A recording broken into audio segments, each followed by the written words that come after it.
News चॅनलला रोज एक तरी बलात्काराबद्दल बातमी ही असतेच. हे जे काही नसरापूर येथे जी घटना घडली, त्या विकृत माणसाने जे काही गोष्ट केली, त्या विकृत माणसाची जी काही पार्श्वभूमी आहे, एवढ्या त्याने एका वृद्ध महिलेला त्रास दिला होता.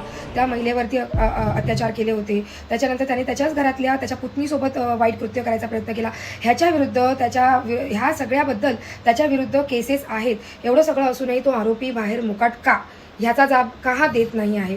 ह्याच्यावरती उत्तर का मिळत नाही आहे? ही सगळी घटना घडल्यानंतर देखील अगदी दुसऱ्याच दिवशी पुण्यात चाकण येथे एका मुलावरती लैंगिक अत्याचार झाला.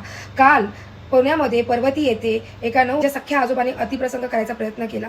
पुण्यामध्ये नक्की चाललंय काय? हे फक्त विषय पुण्याचा नाही, हा विषय पूर्ण महाराष्ट्राचा आहे. पूर्ण महाराष्ट्रामध्ये बलात्कार दिवसेंदिवस, महिलांवरचे अत्याचार दिवसेंदिवस वाढत चालले आहे. ह्या विकृतीला लगाम कधी बसणार आहे? महाराष्ट्र सरकार याच्या विरुद्ध ठाम पावलं कधी उचलणार आहेत? महिलांना लाडकी बहीण योजनेमध्ये काहीच इंटरेस्ट नाहीये. महिलांना लाडकी बहीण योजनेचे तुमचे 1,500 रुपये घेऊन आम्हाला सुरक्षा मिळणार नाहीये. आम्हाला सुरक्षा द्या.